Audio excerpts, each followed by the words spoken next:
Utility में आपको RAJFED type करना है।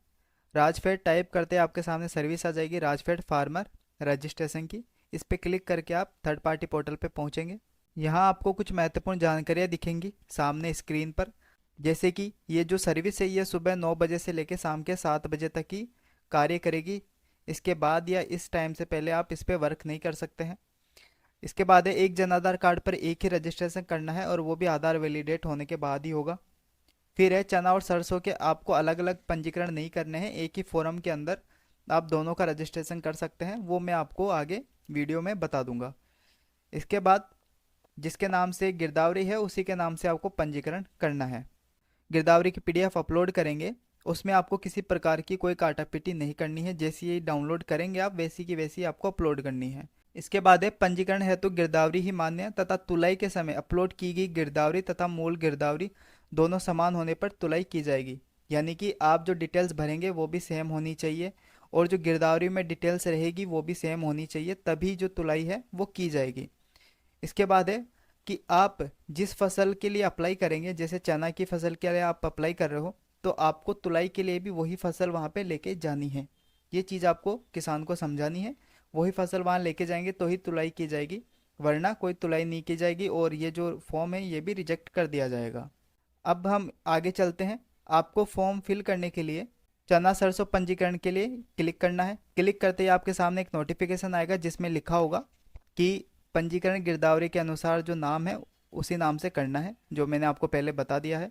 इसके बाद आप इसे ओके कर देंगे। ओके करने के बाद एक और नोटिफिकेशन आएगा, ये महत्वपूर्ण है। इसमें लिखा हुआ है कि इमित्रा से अगर टोकन कट होता है आपका तो उसी स्थिति के अंदर ये जो रजिस्ट्रेशन है ये वो मान्य होगा।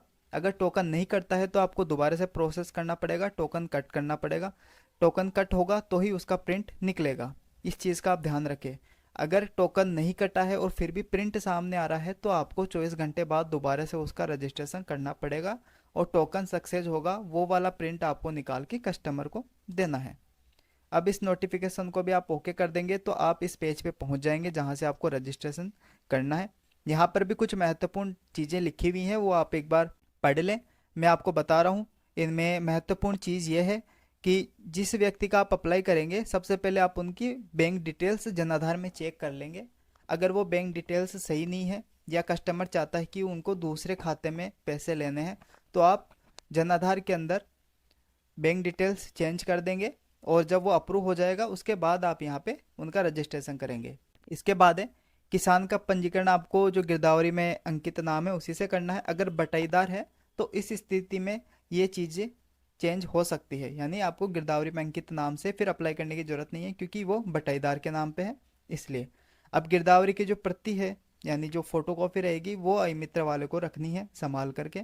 इसके बाद है गिरदावरी में अंकित एक नाम पर एक ही रजिस्ट्रेशन होगा और जो बुआई का क्षेत्र डालेंगे वो आपको हेक्टेयर में फिल करना है। फिर है कि अगर किसान के पास दोनों फसल है चना और सरसों की तो एक ऑप्शन आएगा भूमि विवरण जोड़े का, उस पर क्लिक करके आप दोनों को ऐड कर सकते हैं, वो मैं आपको नीचे बताऊंगा। अब है इसमें एक समस्या आ सकती है कि जो तहसील है वहाँ पर खरीद के अंदर खुल नहीं सकता या फिर तहसील आपको शो नहीं करे, ऐसा हो सकता है दिक्कत आ जाए आपके सामने। तो नीचे आपको एक मेल आईडी दे रखी है rajfed.opr@yahoo.com। इस मेल आईडी पर आपको मेल डालनी है स्क्रीनशॉट के साथ में आधार जन आधार और जिस भी तहसील में वो रहते हैं उस तहसील का विवरण, ये आपको फिल करना है। और इसी के साथ एक चीज़ और, जो ई मित्र वाला जिस तहसील में है वो उसी तहसील के आवेदन कर सकता है, दूसरी तहसील उनके पास शो नहीं करेगी। तो जो ई मित्र धारक जिस तहसील में है वो उसी तहसील के पंजीकरण कर सकता है। अब आगे जो प्रोसेस है वो बताने वाला हूँ कि किस प्रकार से आपको रजिस्ट्रेशन ऑनलाइन फिल करना है। सबसे पहले आपको तीन ऑप्शन दिखाई देंगे, Jan Aadhaar, enrolment number, Jan Aadhaar number और आधार नंबर। आपको यहाँ पर जन आधार या इनरोलमेंट नंबर में से कोई एक डिटेल्स ले लेनी है। जैसे ही आप नंबर लगा लेते हैं, नंबर लगाने के बाद आपको एक बार बाहर क्लिक करना है। बाहर क्लिक करते ही जितने भी जन आधार में मेंबर हैं उनकी डिटेल्स आ जाएगी। अब आप उस मेंबर को सिलेक्ट कर ले जिसके नाम से गिरदावरी है। उस मेंबर को सिलेक्ट करने के बाद आपको सिलेक्ट करे के ऑप्शन पे क्लिक करना है। एक ओटीपी जाएगा, वो ओटीपी आपको यहाँ पे दर्ज करना है। ओटीपी जन आधार वाले जो नंबर है उस पे जाएगा, वो आपको यहाँ पे ओटीपी लगा लेना है। ओटीपी दर्ज करे पे क्लिक करेंगे। क्लिक करते ही जो भी महत्वपूर्ण डिटेल्स है वो ऑटोमेटिकली फिल हो जाएगी, आपको ज़्यादा डिटेल्स यहाँ पे फिल करने की आवश्यकता नहीं है। अब यहाँ पे फसल लाने वाले व्यक्ति का नाम लिखना है। फसल कोई और भी व्यक्ति ले जा सकता है परिवार में से, कोई दिक्कत नहीं है, लेकिन जो व्यक्ति लेके जाएगा उसकी आपको यहाँ पे डिटेल्स डालनी है, जैसे कि उसका नाम हो गया। नाम फिल करने के बाद यहाँ पे पटवार हल्का सिलेक्ट करना है। ये मैंने आपको बता दिया है, जो मित्र वाला जिस एरिया में रहेगा उसी की यहाँ पे पटवार जो हल्का है वो खुलेगी। बाकी पंचायत समिति, ग्राम पंचायत, ये ऑप्शन ओपन नहीं होंगे, तो कोई दिक्कत नहीं है, इसके बिना भी फॉर्म आगे फिल हो जाएगा। यहाँ बैंक डिटेल्स आप चेक कर लेंगे, एक्यूरेट होनी चाहिए। अब यहाँ पे आपको ऑप्शन दिखाई देगा बटाईदार विकल्प, अगर आप हाँ करते हैं तो हाँ करने के बाद में आपको भूमि मालिक का जनाधार नंबर यहाँ पे डालना है, और कितने माह से वो बटाई एग्रीमेंट किया हुआ है वो यहाँ पे आपको सिलेक्ट करना है। अगर आप नहीं करते हैं तो आपको ये दोनों डिटेल्स खाली छोड़नी है। इसके बाद है खरीद केंद्र। अब यहाँ पर आपको तहसील सेलेक्ट करनी है जहाँ किसान की भूमि है। अब अगर किसान कोई दूसरी तहसील में रह रहा है और ज़मीन किसी दूसरी तहसील में है, तो जहाँ पर किसान की भूमि है उसी तहसील में आपको आवेदन करना है। यहाँ पे आप तहसील सेलेक्ट कर लेंगे। इसके बाद क्रय विक्रय जो सहकारी समिति है उसको ऑप्शन आएगा सिलेक्ट करने का, वो आप यहाँ सेलेक्ट कर लेंगे। इसके बाद है खरीद केंद्र।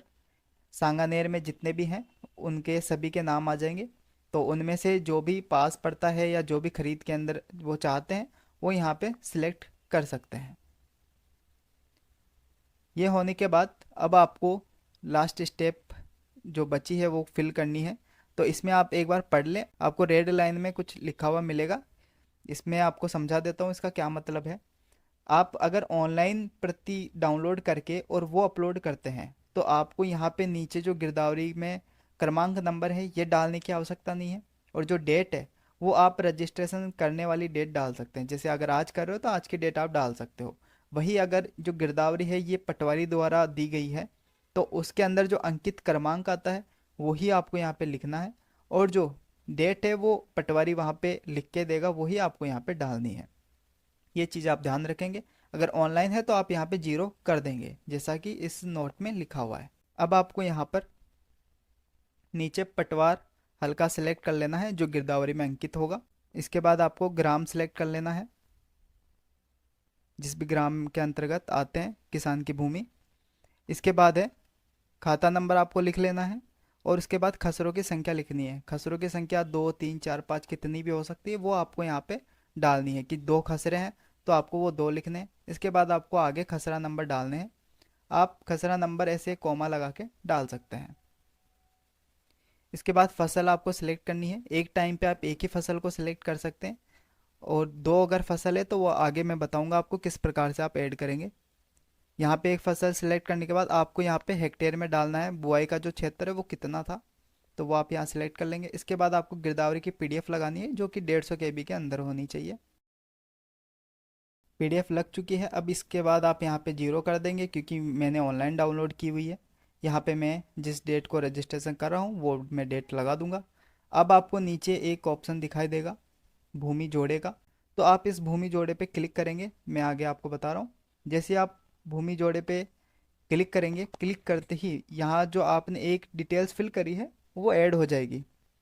यहाँ देखिए मैसेज आ गया है। अब आपको अगर यहाँ पे चने की जो फसल है वो भी ऐड करनी है तो यहाँ से आप उसे सिलेक्ट कर लेंगे। बाकी डिटेल्स आप जो खाता नंबर, खसरा नंबर है वो फिल कर लेंगे। पीडीएफ अटैच करके भूमि विवरण जोड़े पे क्लिक करेंगे तो दोनों फसलों को आप एक साथ ही ऐड कर सकते हैं। इसके बाद रिकॉर्ड सेव करे पे आपको क्लिक करना है। यहाँ पे क्लिक करने के बाद इस प्रकार से डिटेल्स आ जाएगी, जिसमें खाता नंबर आ जाएगा और जो बुआई क्षेत्र है वो आ जाएगा, मोबाइल नंबर लिखा हुआ आ जाएगा। ये चीज़ें यहाँ पे आ जाएगी। उससे आप कर देंगे सेव करें। सेव करे पे क्लिक करने के बाद आपके सामने इस तरीके से एक ऑप्शन दिखाई देगा जहाँ पे लिखा होगा प्रिंट रिसिप्ट, और इसके जो रजिस्ट्रेशन नंबर है वो आपके सामने यहाँ लिखे हुए आ जाएंगे। फिर आपको प्रिंट रिसिप्ट पे क्लिक करना है। यहाँ पे क्लिक करने के बाद आपके सामने जो रिसिप्ट है वो इस प्रकार से आ जाएगी, जिस पर आप यहाँ प्रिंट पे क्लिक करके इसे प्रिंट कर सकते हैं। और इसमें किसी भी प्रकार की कोई समस्या आती है तो आपके सामने एक हेल्पलाइन नंबर दिया हुआ है, यहाँ पर आप बात कर सकते हैं। तो इस प्रोसेस से आप राजफेड के लिए आवेदन कर सकते हैं। किसी भी प्रकार की कोई समस्या आती है आपको तो आप कमेंट कर सकते हैं मुझे, आपको रिप्लाई मिल जाएगा समाधान के साथ में। और ऐसे ही ई-मित्रा से संबंधित समस्याओं को आसान बनाने के लिए हमारे चैनल के साथ जुड़े। धन्यवाद।